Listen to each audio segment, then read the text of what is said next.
before this episode, if you want to see the words as well as hear them, get exclusive content, access to the regular episodes before anyone else, and take part in the monthly questions and comments edition, you can subscribe to this podcast on Spotify and get all of that for the price of a very average coffee a month. Okay, let's get on with it.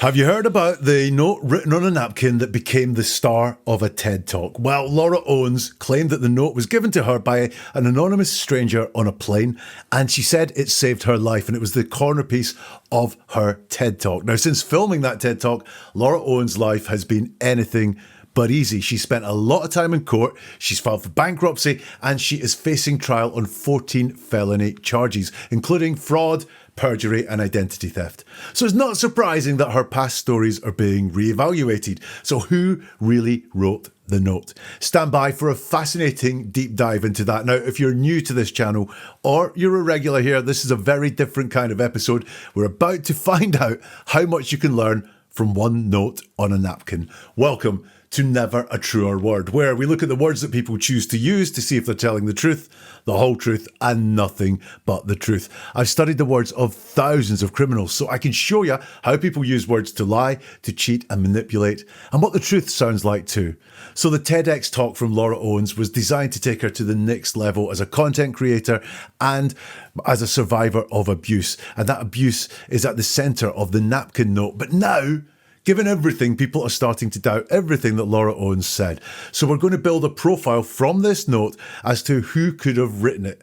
I'm not going to give you a name. I'm going to build up a profile looking at the words that are used and the construction of the note as well to build a profile of the person that sent the note. So let's go through it bit by bit and let's look at seeing how we can build this profile. And let's read the note first. It starts, Dear girlfriend, I know the Lord had me overhear your conversation, and then we have the word have, but that's scored out and it's let. So overhear your conversation to let you know you are a very underlined, beautiful young woman that should have a man that makes you cry with wonderful laughter, not bullying.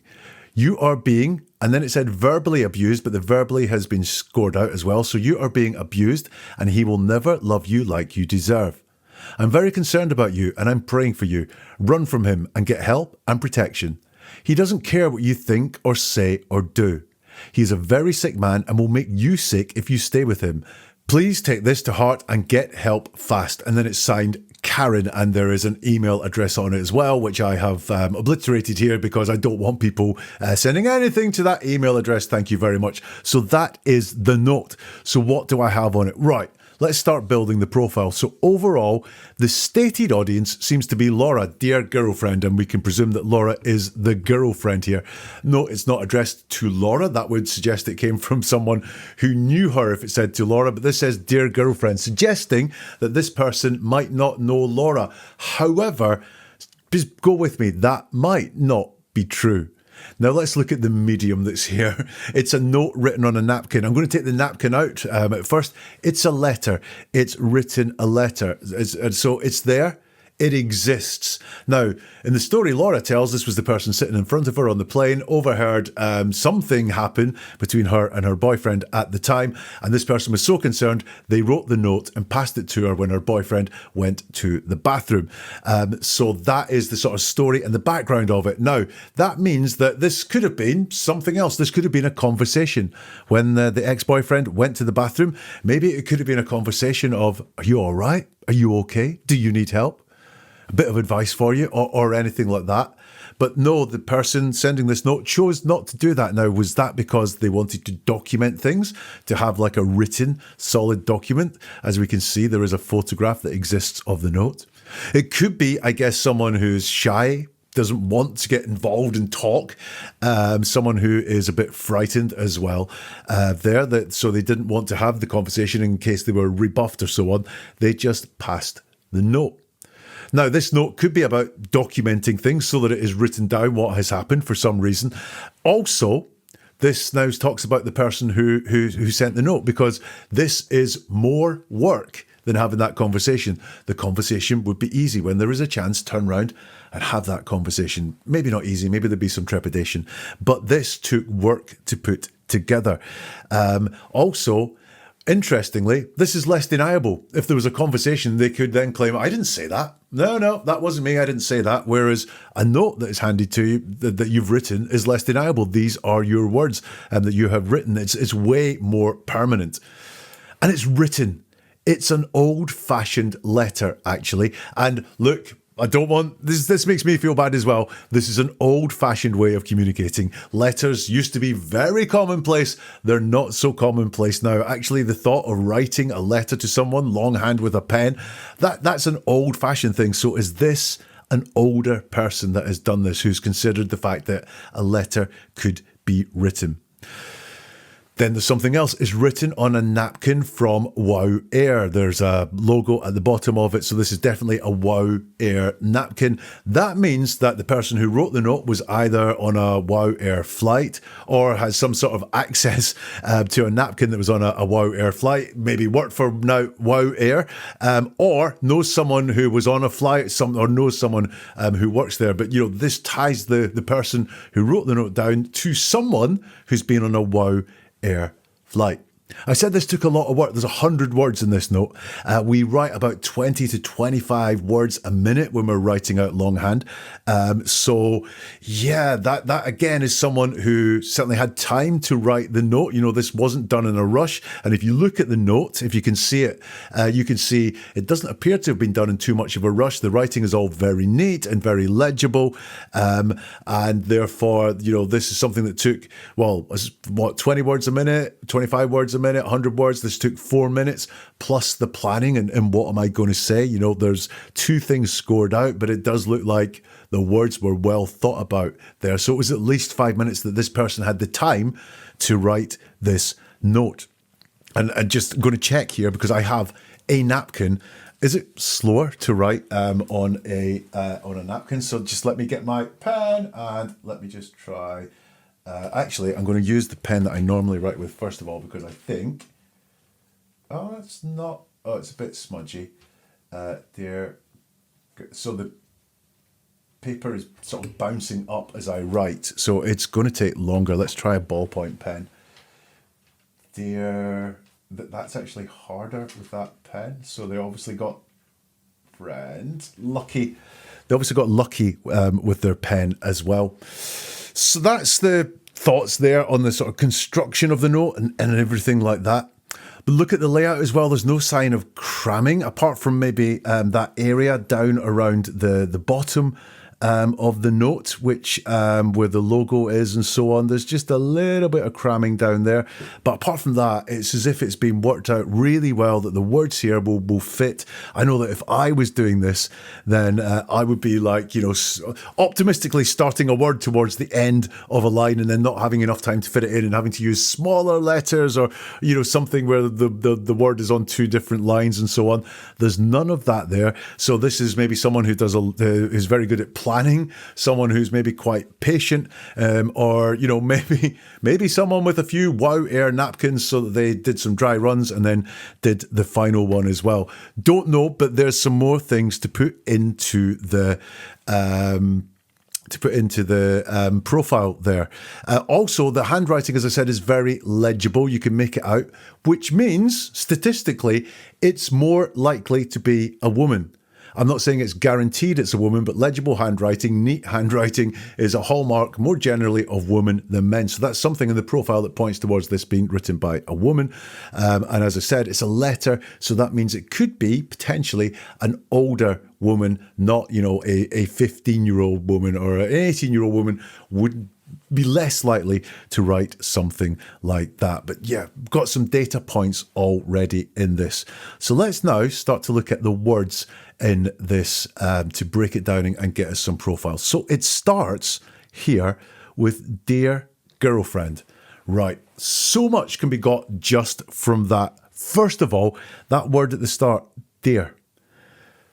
That's a very formal how you start a letter. There's a little bit of warmth in it. It's not sir, madam, and then the very officialness coming in there.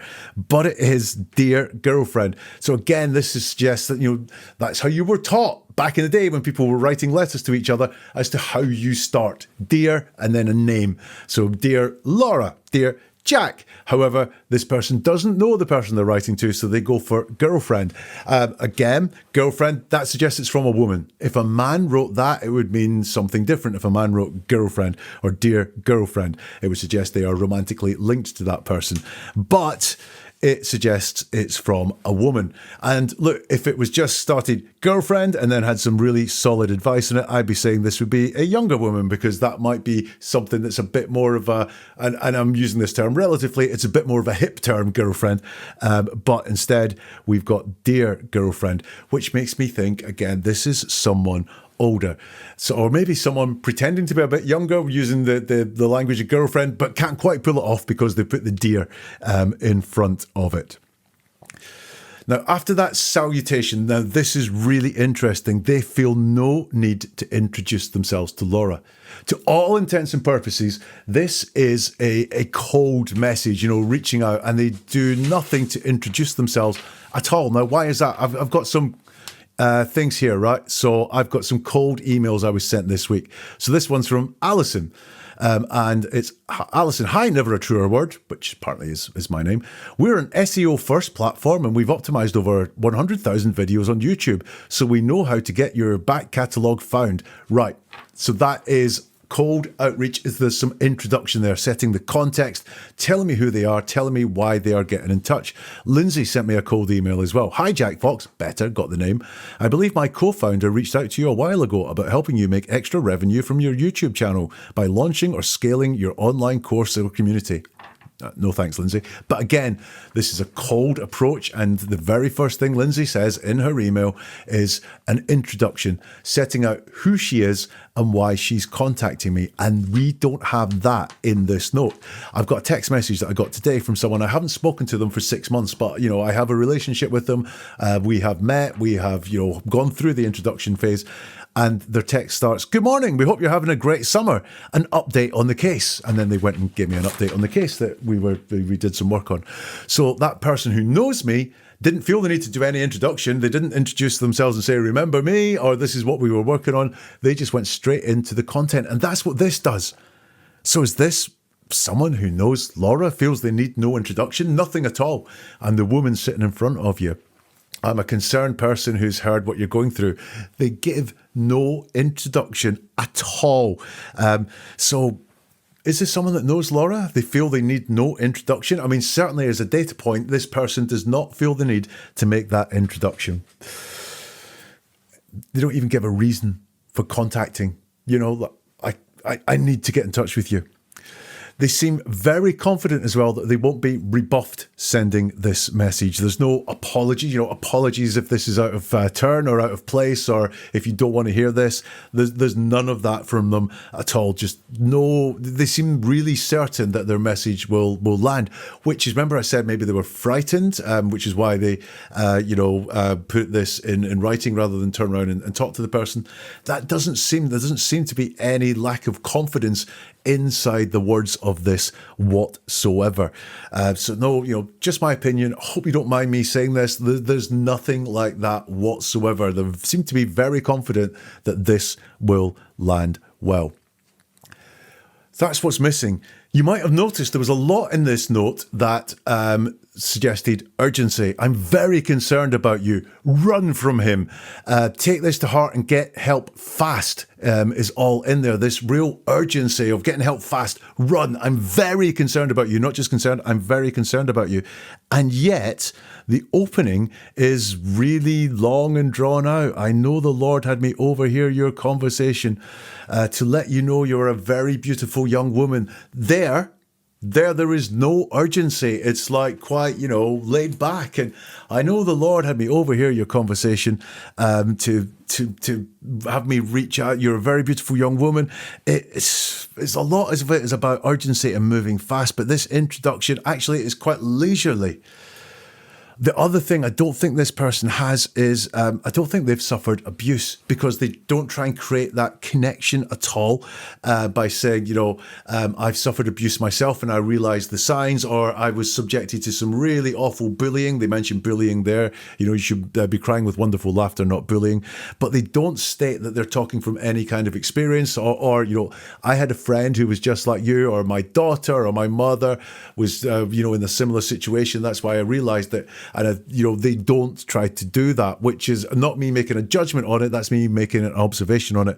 I don't think this person has suffered abuse themselves. And also, they make no feeling, anything in their words that makes them aware that this is quite a dangerous thing to do. If the abuser sees that the abused person has this note, then they might get mad and take it out again and cause more abuse. So that's some data points starting to build up for me now. Now, is this person religious? Because they talk later about I'm praying for you, and here we have, I know the Lord had me overhear you. Now, one thing just to point out with that, they've capitalised Lord, which is very proper, maybe a little bit old school, so maybe an older person again, but Lord is capitalized.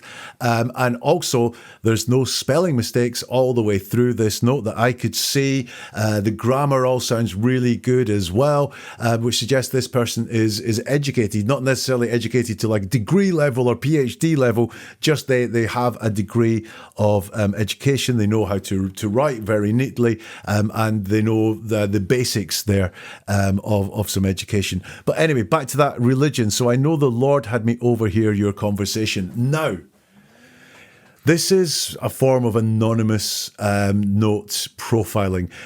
This would be used sometimes if someone got a ransom demand.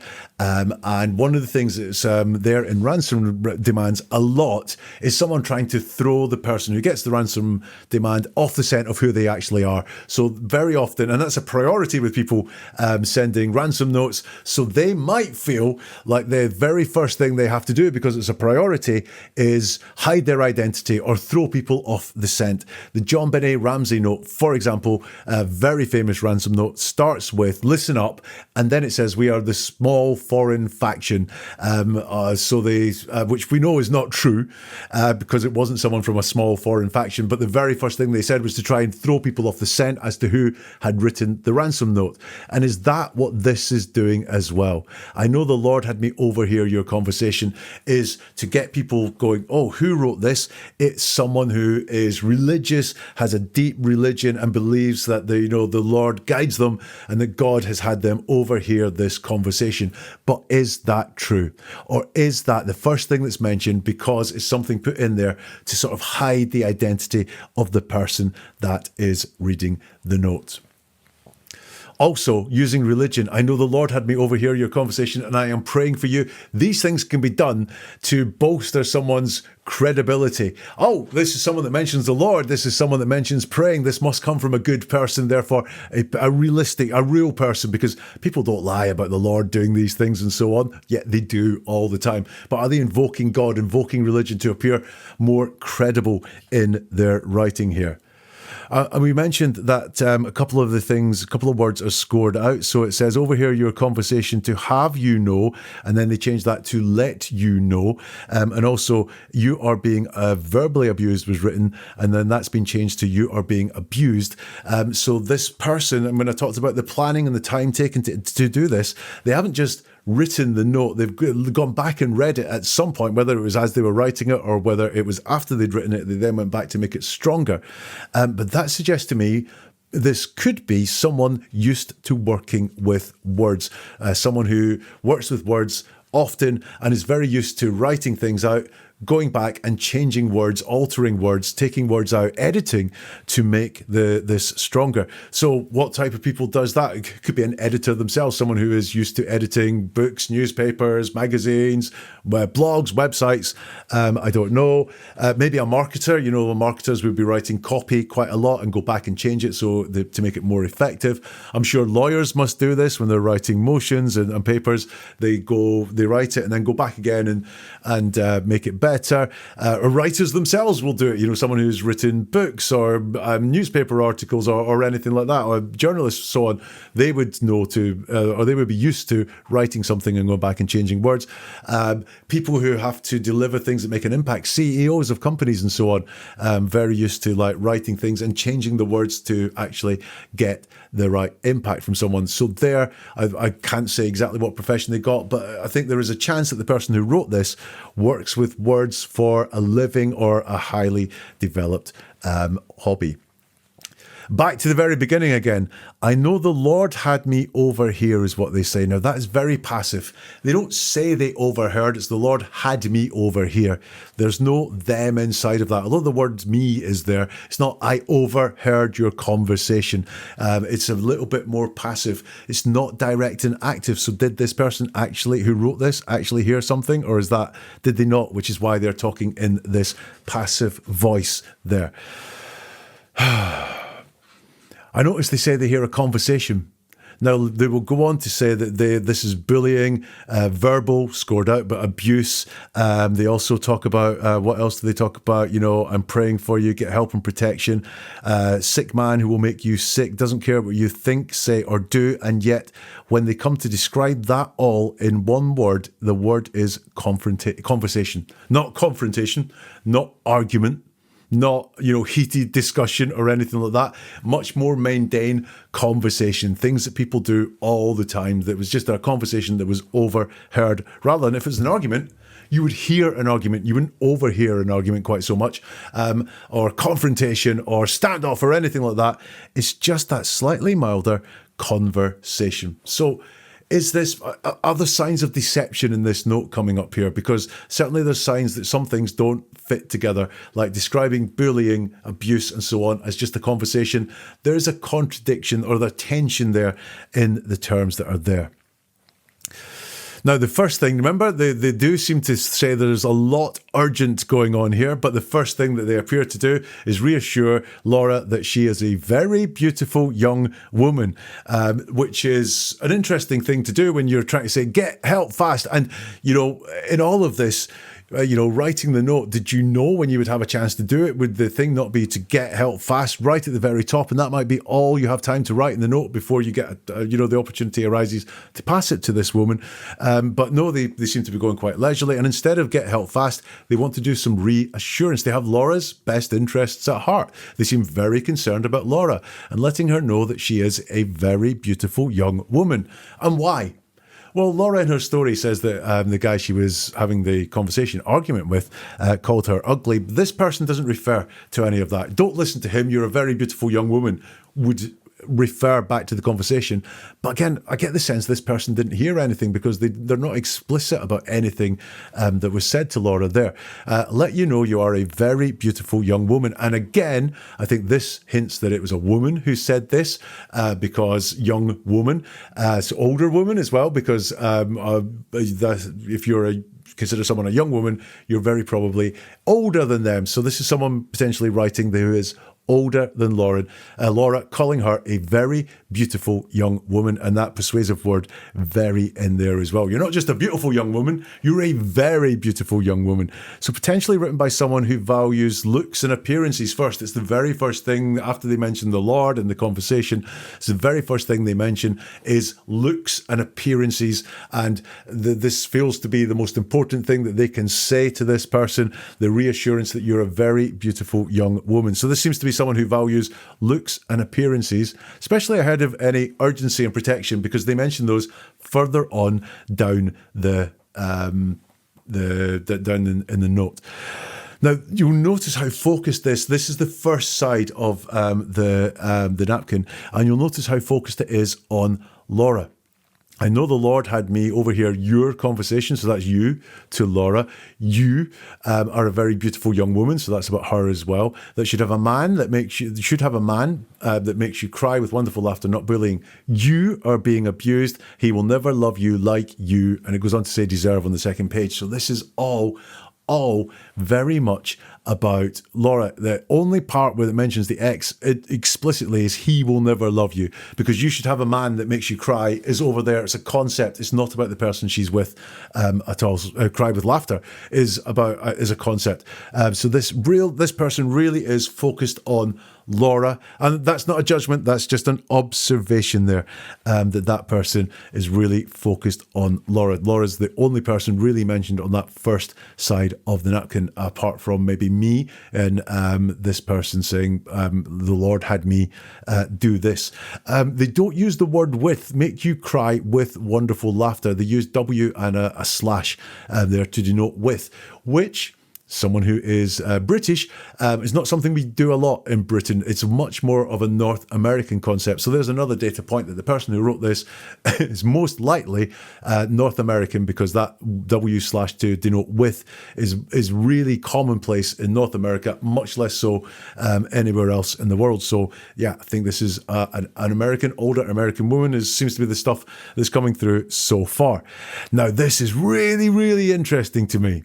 You are a very beautiful young woman that should have a man that makes you cry with wonderful laughter. That word, that's too many that's. The word that is interesting there. It's not who, which would be very personal about Laura. You know, you are a very beautiful young woman who you should have a man that makes you cry with wonderful laughter. That would be very personal about the person. Instead, it's about a concept that should have a man that makes you a beautiful woman. That should have a man that makes you cry with wonderful laughter.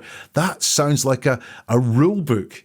Beautiful young woman should have a man that makes her happy because she's beautiful, but not that sounds like a concept, not about Laura specifically, just that all beautiful young women should have a man there. So, yeah. It's more about the rule. It's more about the concept in life that, you should have a partner that makes you happy, rather than the person, Laura, you should have a man that makes you cry. Now, that again strikes me when we're looking at the person who wrote the note, potentially older, potentially traditional, that, every woman needs a man, that sort of thing. Also, they've said that a woman needs a man, not a someone, because, there's a lot of fluidity in relationships these days. So I think this is, again, a sign that this is a potentially older, traditional person with fixed ideas about men and women being together. I'm not saying all older people are that way at all. I'm just saying it's more likely that someone who thinks of this rule book that women and a man should be together in all that entails, I think that is maybe someone slightly older, someone with traditional ideas, or certainly likely to be that there. And probably a straight person as well, because they see women and men as being together. We've got more passive language in there. So you can see there is no actor in the bullying. So you should make you cry with wonderful laughter, not bullying. Not bullying like you are being bullied by this person, or bullying as he is to you, or he is a bully. There's no person in bullying at all. It's just the concept of bullying. There's no person being added to the bullying, which again makes me think, is this written by someone who actually witnessed anything at all? Because there's no actors in there. There's plenty of concepts, but there's no actual people with things happening to them in there at all. What else do we have on the passive stuff? Being abused is passive as well, because it is you are being abused. And you can see, again, there is a victim of the abuse. So you are being abused, has you as the victim of abuse. But there is nothing to suggest who is doing the abusing. You are being abused by who? None of that is there as well. So we've got two really strong actions, the two big allegations in this of bullying and abuse, not connected to anyone at all. Again, it's all very passive and makes me think, did this person really overhear anything? I'm picking up some deception inside this note. We can see a little bit of escalation as well going on through this. So it starts with conversation. That's quite fine. Yeah, that's quite nice. Bullying. Oh, that's not as good as conversation. Bullying is not good at all. And that bullying then becomes abuse, which is just some escalation as this person goes through this note, not starting from the escalated point. As like I said, they don't seem to, although they say there is some urgency in this, they don't seem to want to, get there at the very beginning with high priority. You are being abused. Get on out right now. You deserve someone that makes you happy. You're a beautiful young woman. That would be putting the priority, the abuse at the very top. But instead, it's got this escalating pattern of talking inside it as well. Now, I said earlier, does this person know Laura? Because I said they don't make any introduction to introduce themselves to Laura, just like that text that I got from someone who I know made no introduction whatsoever. Also, notice do they have a little bit of insight into Laura as a person? Talks about he will never love you like you deserve. Well, how does this person know how Laura deserves to be loved unless they know a lot about her personality, who she is, and so on? You know, if you were just overhearing, this could be a horrible person. I mean, you know, bad things happen to horrible people sometimes, but they seem to have made this judgment or have this judgment in their head that Laura deserves to be loved in a certain way. And also, you're a very beautiful young woman. How do they know? Well, you know, they don't say they've seen this person. They don't say they've seen Laura. And even then, was it just a glance? And we don't look our best on plane flights. So, are they talking more about the character of the person? Do they believe that Laura is a very beautiful young woman? Is this someone who knows Laura? What else do we have in here? Well, look, let's look at the second page of the note, because that's just the first page done now. The second one has just a little bit less to note about it. You'll notice that on this second page, instead of the word "and" appearing, if you can see it, it's a plus sign there, which again, is this someone saving space? You know, and realize that writing "and" is going to take up more space than this plus sign. So is that, again, just showing this is someone who likes planning, or someone who's had some dry runs at doing this and has now done the final one and knows that they have to save some space by putting these crosses in? Because if they use "ands," then it's not all going to get there. Or, I don't know. We also have the email address. We also have the email address where the person says, gives Karen and then @ and then says the email address, and it's the @ sign that is there. Again, is that just very shorthand for you can find me there or so on? I don't really know, but lots of symbols where words could be. Again, is that planning? Is that someone younger who uses like, symbols rather than words all the time? Don't know. The second half says, I'm very concerned about you and I'm praying for you. And this is the only part in the note where the person who's written the note actually talks about themselves. And they give two things. One of them is a feeling, I'm very concerned about you. And one of them is an action, I'm praying for you, in the present tense, like praying as they were writing it. I don't know. But that's the only information they give about themselves at all. They don't put themselves in any other way. Like I said, they don't say what relationship they have to Laura in terms of I'm sitting in front of you. They don't say that they recognise this abuse in someone else, in their own lives from some point or anything like that. They just don't seem to want to give very much about themselves at all. The only time they reveal anything about themselves is this, I'm very concerned about you and I'm praying for you. Someone who just doesn't want to give a lot about themselves whatsoever. But look, we've got praying, we've got the Lord. Potentially this is a Christian person, or potentially these things are put in to hide the identity of the person there. The other thing, this is something that is missing. They've got plenty of advice. Run from him, get help and protection. Take this to heart and get help fast. He's a very sick man, will make you sick if you stay with him. They have lots and lots of advice for Laura in this. However, they don't offer any help whatsoever. And when you think about the whole situation here, were they so concerned? They're very concerned, but not in the moment of, if you need me right now, I'm here for you. This person is not offering help like that whatsoever. It was on a flight to Iceland, I think, and it was on the end of December, so it was heading towards New Year's Eve and New Year's Day. So this was a tourist flight to Iceland, very unlikely to be a business one. And Laura seemed to be going there with this person. They describe it as abusive, and everyone was going to Iceland, and they don't seem to show any offer of help while you're in Iceland, while you're alone and isolated, which is what an abused person might need. The person who wrote this note offers no help whatsoever. They just don't offer any help.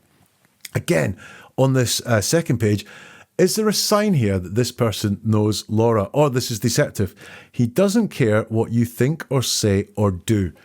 Right, now, they said they've overheard a conversation. So I could understand if there was some words going on in a conversation why you might think, all right, he doesn't care what you think, because whenever you share your opinion, he's not listening, or he ignores it, or he tells you you're wrong, because that's what you've noticed in a conversation.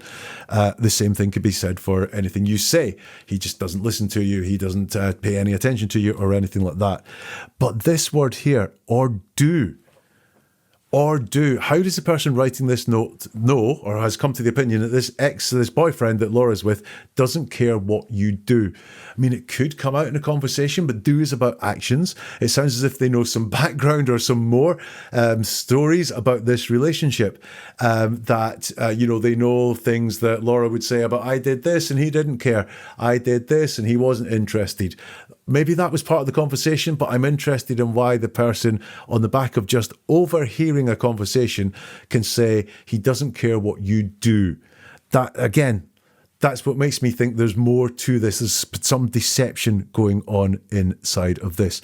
Again, we have the very same thing here with, he is a very sick man, and he will make you sick if you stay with him.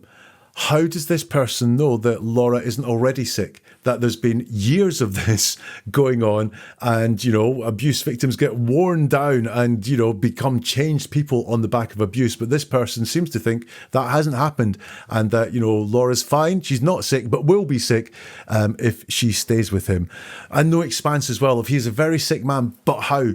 Again, this makes me think it's not from what he says or from what I've heard, he is a very sick man. From the way he's acting, the way he's treating you, he is a very sick man. There's no expansion like that whatsoever in there.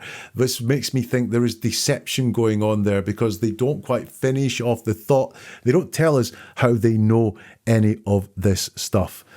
She does say run from him, which was an interesting one. Run from him. Now, I was doing this analysis with someone else, someone who has some children. And I said, if their child that was, they're older children, so their child who's been in a long-term relationship, I said, if you thought they should end it, would you say run from him? Because they've been in a relationship for a long time. And they said, no, I think I'd be saying leave him. You've got to break up with him. Ending a long-term relationship would be more like leave him, or break up with him. So break that relationship. They said they would use the phrase run from him more if one of their children was in a very casual relationship, on a first date, or something that's much more casual. No ties, not living together, haven't bought a house together, don't have children together or anything like that. That is a situation where they would use run from him towards this. So again, is there some knowledge there? Because they haven't said any of that, break off the relationship. They've said run from him, as if they know this is quite a loose relationship, not working, not living together, got no, property or children together or anything like that. And that's why they seem to have this picture that the relationship is quite loose and can be run from. So again, does this show some knowledge of what was going on there, that this was not a long-term relationship? It was much more of a casual thing. Finally, in all of this, I've got two more things in all of this. This person is very judgmental of Mike. He's a sick man. He doesn't care. Less judgmental of Laura. They seem to be very much on Laura's side and very concerned about Laura. And we can build that into the profile, because that seems to be the person that is writing this note. They say, please take this to heart and get help fast. And then this is the email at the end is all written strangely. It's Karen at, and then some sort of username at AOL.com. Now, AOL.com, Gmail's all the rage these days. Does that again point to it being an older person, that they've got an AOL address? In fact, I believe the person has said, who claims to have written the note, says they used an old address. To have an old address, you must be an older person. So the email address seems a bit strange, but also it was hard for me to, when you look at the note, hard for me to work out exactly what the email address is. So does this person want to be found? Does this person want to be contacted in the back of all that? Do they not offer any help because they would have to give routes to get help, and giving routes to get help would mean that anyone who found this note could find out who did it? And what would be the reasons for that? So that's the note breaking down. That's taken a long time to look at 100 words. But I think from all of that, we could build a profile. And I'll build the profile of the person I think wrote the note next. We'll go back to the episode in a moment, but if this breakdown hits home, make sure you're following or subscribe to this podcast, because what I'm doing here isn't just a one-off episode. We are building a skill. And like any talent worth having, it takes repetition. The more you hear these patterns, the more naturally you'll spot them in your actual life. I hear it from listeners so often. Eventually, you can't unhear this stuff. You'll be in a meeting or on a call, and you'll start noticing the subtext earlier than anyone else, which gives you an edge in how you respond. If you aren't ready to commit to training just yet, but you found this episode valuable, do me a quick favour. Leave a rating or share this episode. It's the best way to feed the algorithms and ensure these tools get into the ears of the people who genuinely need them. And if you want to be more careful with how you speak, to talk with more clarity, authority, and confidence, then do search for my other podcast. It's available everywhere. Just search for How Words Work. Right, let's get back to the episode. Right, from all of that, I think the age, the gender of the person, and the background comes through the strongest. So I've put all my observations down.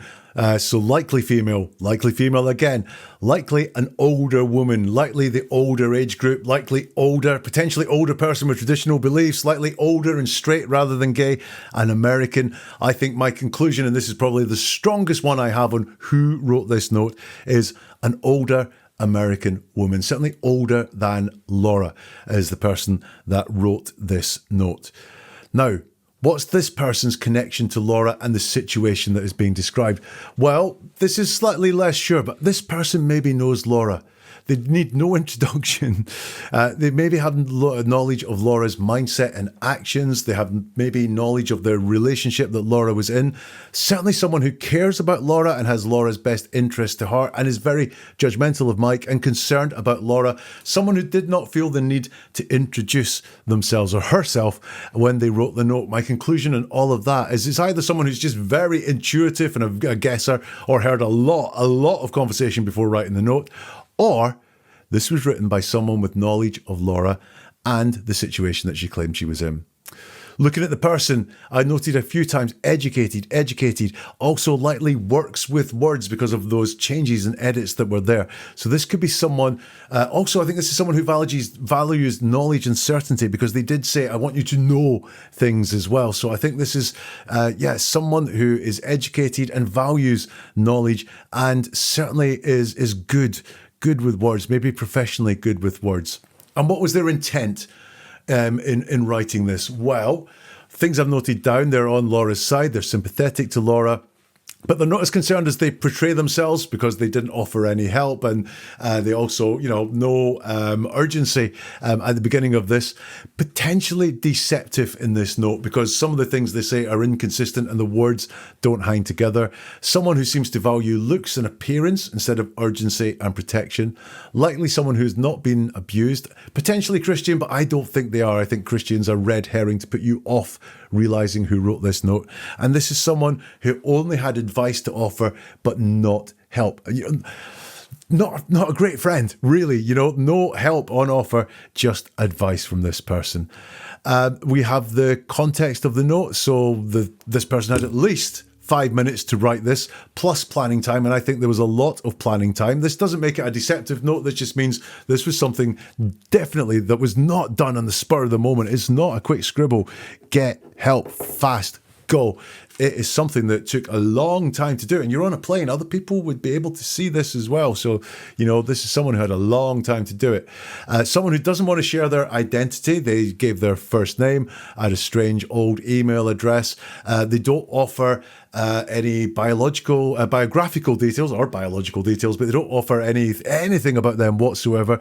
Didn't feel the need to introduce themselves at all.